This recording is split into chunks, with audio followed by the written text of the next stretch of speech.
Happy fucking Friday. You know what it is. Happy Friday, everybody. Hit that like button and subscribe if you're new. You already know what this is about.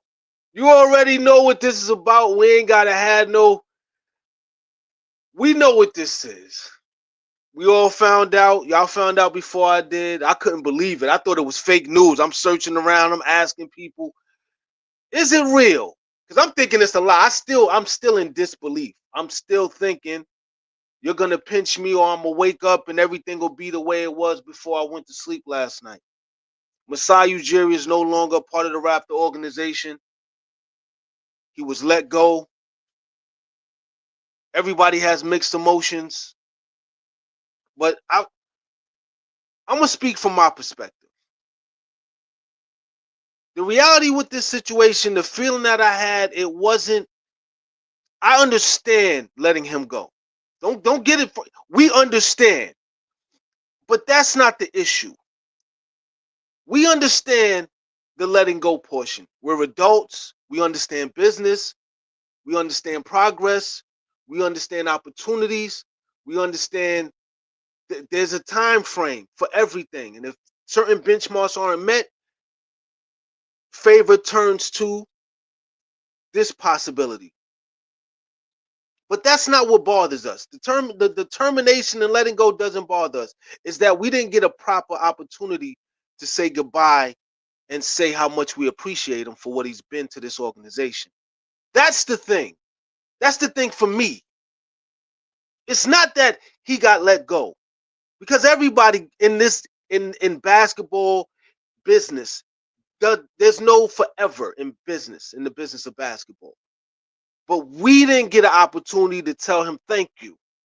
We didn't get an opportunity to say how much we appreciate what he's done, what he's been, and the energy he provided. We didn't get a chance to say thank you.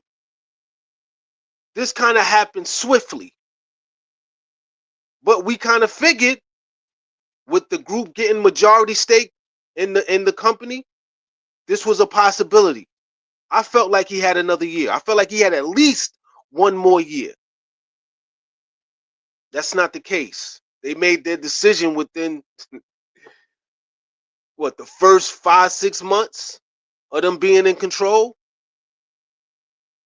And I get it. They have a responsibility to continue to go in a certain direction, to make sure progress is being made and winning is being a part of the equation. I get it. But this right here is an exception to the rule.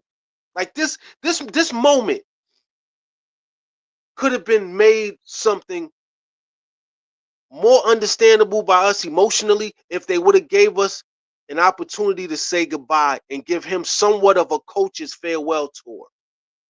If you decided you wanted to let him go, we get it. But give us an opportunity to say goodbye. Give us an opportunity to say how much you give us our opportunity to let him know what he meant to us. And we're not going to get that opportunity. We've all worked jobs where a manager was let go or one of our co-workers were let go, and we know everything changes. We're not going to see them as often as we did. The routine is broken, the rhythm is broken, and we never fully understood how much that person meant to us until they were gone. And then it's like, damn, I ain't even tell. I kind of miss that motherfucker. I wish I wish her the best. I wish I would have had an opportunity to tell her goodbye, or we can go to lunch one last time. Let me see if I can find the number in my phone. You know what I mean? And have that conversation. That's the problem. That's my thing. But I understand it. But he deserved a better, like we deserve it. If nothing else, if organizations are always saying the fans, the fans, the fans, and if you really ever want me to break that shit down, I'll change how you see this whole shit. But I don't want to fuck it up for you, and I don't want to fuck it up for the kids. Me, I could accept the realities of things. I'm one of those people that like for people to tell me the ending of a movie. Tell me everything about the movie. You know what I mean? I tell me everything about the movie, so when I watch the movie, I can watch it from all these different angles and perspectives, which is the way I was taught. I don't watch movies like everybody else. I watch it from the different characters' perspectives. I watch it from all the different angles, the community perspective, all of it. Like, I enjoy movies. I was taught how to watch movies by someone who's famous in the sports world, which is crazy. One of the best sportscasters he probably gonna end up in the Journalism Hall of Fame. But he's better than Stephen A. I'll tell you that much.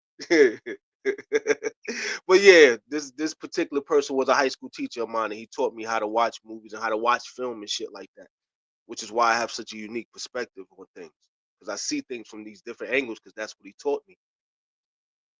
Shout out to Tom Rinaldi. But you never get an opportunity to show your respect, because it's like, it feels like kind of like a death in the family, and we never got a chance to even express or exchange how we feel and how they feel. We never got that. We never. It's so incomplete. Like, the feeling is an incomplete feeling, especially for a Friday going into the weekend. This is the last thing we expected. I would have expected it next year around this time we get it, because the writing was on the wall. He was saying things in certain conversations he would have in front of the media. He would say things, and he would leave little clues like, nigga, I might not be here, whether I'm here or not, and all these little things he was saying. He was leaving clues. The breadcrumbs were definitely there for this one. I understand it, but it still sucks, man. It sucks because we never got closure. In this situation, he's a championship vice president. As a fan, I feel like we deserved closure. And these organizations say how much they love the fans and how much they care about us, and we are the backbone of all of it. Let's be clear on that. Taxpayer dollars. Our taxpaying dollars pay for the arena. Our taxpayer dollars pay the property tax on these arenas. If you want to get technical, we're in a 360 deal with entertainment. As fans, we pay for everything. They charge us for everything. Yet they don't want us to have a say in anything. It's interesting. If you ever want to have that real conversation, we can really get this. We can really have a dope ass conversation, because this leads to some real conversations that adults should be having, and all the children should be put to bed. We ain't got time for the trollers on this one. Grown folk, if y'all ever want to have this conversation, we can have it. But we as fans, if you really care about the fan base and you really respect the champions, and there should have been a conversation, whether you like this man or not.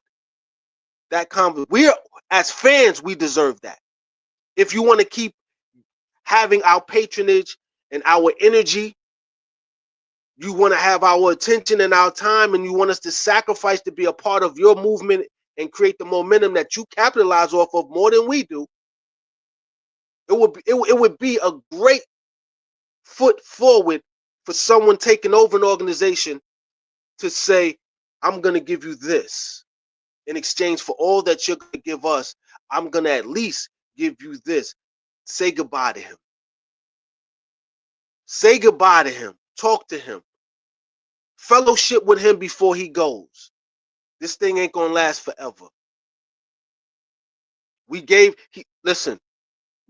I knew personally that those 4 out of 5 seasons that was sacrificial, those sacrificial, competitively tanking times that we had, the 4 that I hated so much, that they would bite him in the ass. You can't have that. You can't have sacrificial tanking in any capacity for the betterment of a future that it's so tough to predict, because you're relying on people to take your vision seriously, just as serious as you take it. Y'all all have to be on one accord. That's very difficult nowadays. This is not like when I grew up, when there wasn't so many tugs and pulling of your attention and your time and your ego. It was a lot easier to get everybody on one accord. It's very difficult now, because there's more distractions. There's more fantasies that cater to the ego and the time and the energy. There's more energy harvesting. Like, this shit is, y'all don't really, oh my God. This leads to so many different conversations. There's a tugging and a pulling at us in so many different directions all the time as soon as we pick up our phone. So it's hard to get everyone on one accord to chase after the vision that you have for another championship. Lightning in the bottle happens for a reason. And to get people back on that without the people who were initially the foundation of that thing is fucking impossible. It's impossible to do. You let go of too much of the reason why the championship was won. Go. From Serge to Gasol to Fred to everyone is like everyone one by one were capitalizing individually, and they didn't stay because there was more money out in the marketplace because they weren't given the proper value and respect in the organization to give them the money, and certain fans felt like they didn't deserve that capital. A champion is a champion for a reason. If you don't pay for anything else, you pay for that feeling and that pride they gave you. Money is energy. And they gave us something. In exchange, they wanted something in return. Monetary energy. They gave a universal feeling of belonging and excelling and sparked up the evolution of basketball in Toronto. Like, I'm not talking about the Vince Carters and all that, the Tracy. No, when they won that chip, there was an explosion. Look at the NBA now. Look at the NBA now. That inspiration comes from that moment, that championship. The Olympic expectations of winning at least a silver medal. I don't have Toronto winning a bronze. I got them winning at least a silver, if not gold. That's a fact. Anything less than silver, I would be frustrated with. But we'll see. You just never got an opportunity to give us that proper respect to send this man off. We know it wasn't going to last forever. We understand from a corporate standpoint, you got to continue to be successful, and you have a vision of your own, and there's fear of failure, and there's concerns, and there's frustrations, but that ain't got nothing. Allow him to finish his era off with a proper send-off. But in this world and in this life, it's not perfect. There's so many imperfections. There's so many moments where things are going to just have to be done the way they're done. And we let them go. All right, cool. You know what I mean? It's all right. But I knew that those sacrificial seasons for a draft pick, for this and for that, were going to haunt us. All these players that look the same and move the same and act the same, just being cluttered together and hoping that there was, I knew that shit doesn't work. You need a system in order to define what these guys' roles are according to that dynamic that you love so much. 6'10", 6'9", 7 foot wingspan. You have to make sense of that. You have to. There are teams that had that in college. There are teams that have that in high school. It doesn't necessarily equate to success or the appreciation of the success. Remember, this is entertainment. The perception is just as important as the pursuit, the passion, and the achievement. You have to be entertaining and interesting to the fan. We saw something that was like, that's not how we won the championship. We had diversity. Short, tall, fat, skinny, fast, slow. It was diversified and it worked out. You can't just have one guy and say, all right, now we're going to. No, the level of repetition for each guy is going to be different. We don't have time.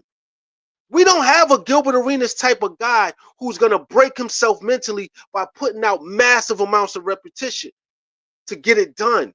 You have to break someone's mind because subconsciously they're only willing to go but so far. You have to break their comfort level and then break their will and then force them into this level of excelling, which is uncomfortable because they have to sacrifice and give up all the fun and all the shit they enjoy as kids with money when they can enjoy it the most.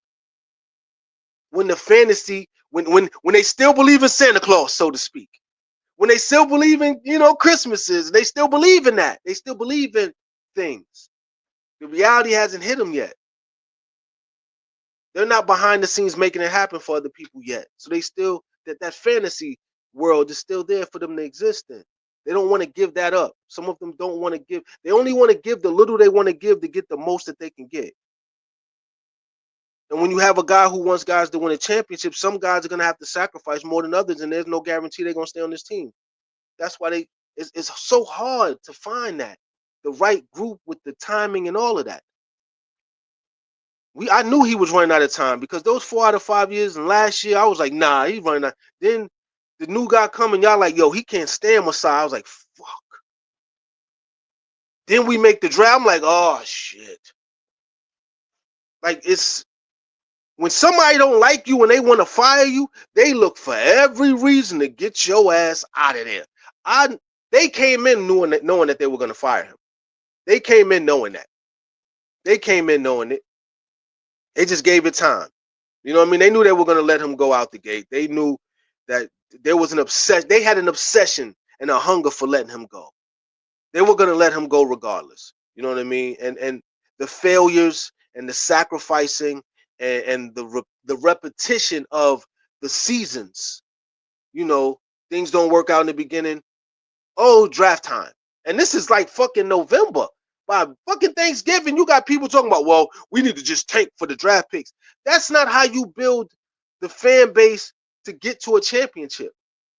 You know what I mean? It created this systematic acceptance of giving up and quitting, which is very hard to break. And it breaks the player's will. You got players talking about that. I want to win, and they're tanking. And now it makes me feel messed up because I could have had a better situation somewhere else where I could have took less money and won. I keep telling y'all, money is, after a certain point, money ain't shit. Your basketball legacy is all you got. You know what I mean? And it's a tough pill to swallow. But there's all these different dynamics that come in with all these different phases of basketball careers, in a basketball career. The energy and the effort they want from these players, they feed off of the fans. And if we're in this state of, all right, after 90 days, tank, 90 days, tank, 90 days, it creates this rhythm for players. They become a shell of themselves because the money can't make up for what you're lacking in your experience. And I get letting him go. I get it. You want to break that cycle. You want to create some mental toughness. You want to motivate the fan base. You want to motivate the players. You want to create some determination. You want to build the persistence necessary to get out this hole and to get back into fighting and battling for Eastern Conference relevancy. I get it. But motherfucker, you gotta let us say goodbye to this man first. We get all that, my nigga. But let me say goodbye to my boy first. Let me give him a hug and dap him up and say, oh, I'm gonna call you tonight, my boy. You feel me? I'm gonna call you tonight, my nigga. I'm gonna hit you, you know what I'm saying? And I'm gonna holler at you, know what it is. I'm used to seeing you every day. Now it's different. Now I'm like, I don't even want to be. You know how it is when you on the job, they let one of your peoples go. You be like, don't talk to me about shit. For the first few weeks, you be like, nigga, fuck this job, man. You get home, your wifey got to tell you, you got to chill. We got bills. I know that's your man, 50 grand pots and pans, baby, but we got bills. You start looking at, nah, I ain't going to, I'm going to start saving some money. That's the first thing on your mind. I'm going to start stacking this paper. I got to find me a new job. I can't be there with these motherfuckers. That's the angle. That's where we go. Right now, you got people in the fan base that's like, nigga, what is this? My man is gone? You want me to give you 100% of my energy, my time, my finances, my resources, and give you the momentum you need to continue to make this paper, to make my life like this? No, nigga, no. You should have gave me the respect of telling this man goodbye and start. That would have started our relationship off great. Because motherfucker, I don't work for you. I don't work for you at all. We have a cooperative situation here. You feed off my energy, I feed off yours. But if I'm not getting what I need to feast off of, I refuse to give you put anything on your table. We need each other. And I think that would have been a better angle than simply letting them go, saying, "No, this is business. You got to understand it. We want to win. I'm hungry for victory." Nigga, well, fuck all that, nigga. We got a relationship with this nigga. Respect the grind. Listen, man. Even live niggas watch where they walk, where they put their feet. Nigga, you stepping into a sacred situation. Take your shoes off. Understand that we gotta talk. Allow us to say goodbye, and that'll give us a better understanding. Okay, there is some type of compassion and empathy there within this. All right, cool. We can get to know you. We could develop a relationship with you from a honest standpoint. But if you're doing it like this, it make people say, you know what, fuck them niggas. Well, I watch when I watch. If we winning, I watch. If we losing, I'm not. I watch when I watch. That's giving. It's putting people in that mental space. It's putting people in that mode. And now, if you want to talk expectation and standard, now when the team start losing or the team ain't success, gonna be like, hey, you got him. This is you now. I don't want to hear shit. This is your decision. This is your. Now you got to. What you doing? If we're in the same position, you could have let us say bye to my man before, and then if we're gonna still be here, because we stuck with a bunch of guys who look like they all should be playing for Nick Nurse. This is a Nick Nurse type of team. There's not enough diversification, and you know how you play a video game back in the day, and your player had a specialty move, and you knew when you get to a certain part of the court, you press B, he was going to do that move. If you ever played Sega, Lakers versus the Bulls, you know what I mean, shit like that. Whenever Mike got into the paint, he did his move. Whenever Mike got on the wing, he did his move. You know what I mean? And that's what we're lacking. We're lacking people with these signature styles of play that you can connect together to create a signature team style of play. Because everybody is trying to, if everybody looks like everybody else and everybody has the same limitations everybody else has, then how do we create a team? We need guys, if he can't shoot, all right, he can shoot. But he can rebound. That's his thing. He knows how to set screens. That's his things. He rim protects. That's his thing. We can build from that. Or we got a point guard. We got a floor general. We got another point guard that can score. We got another point guard that can shoot threes in the corner if we need that. We got a wing that can play make and run the break. We got a wing that can post up. We got a wing that can shoot in the perimeter. Like we're trying to make everybody like everybody else, and that's going to take too much time. Make them specialize in one thing and then build from that one thing, season after season, instead of trying to teach everybody everything at once. We need guys who are specialists, cater to their passions. If they like to shoot, all right, I want you to shoot. You want to rebound? I need you to rebound. Can you do that first before I get you back into doing the things you like? I need you to rebound. Like create that ebb and flow because we want to win. It has to be a give and a take from coach to player. And we still need a definitive system. We still don't know how we're going to plug these guys in. You know what I'm saying? And what type of system they're going to play with, because we need a system. Every team now needs a system from top to bottom. It's good when you're trying to figure out what star is who's going to be your star, and if your star is going to be marquee enough to bring people in and sell tickets. Once you got that established, now you have to create a system that enables more people to come in, more eyes, and consistency of the eyes, and win more once you have that marquee player. You know what I'm saying? So I told y'all he didn't have time. I told y'all he didn't have time. He didn't have a lot of time. You know what I mean? I felt that because it's ridiculous to have that many sacrificial. I've never seen that shit done. That's why I was so fucking mad about it. I've never seen teams like I sacrifice that many seasons back in consecutively after winning a championship. That's tough. Somebody has to go. It was either him or Bobby Webster. I knew one of them were gonna have to go. And once y'all told me, the group that took over and got the majority of the shares, they didn't like Masai, then I was like, all right, they probably gonna get rid of the home. But I thought we would have had a chance to say he was leaving clues though, which would enable us to. He would have had more of a farewell tour, and we would have had a chance. Like there's such an incomplete feeling with this one. We get it. It's basketball. It's business. Nobody cares about that shit. We get it. We get that part.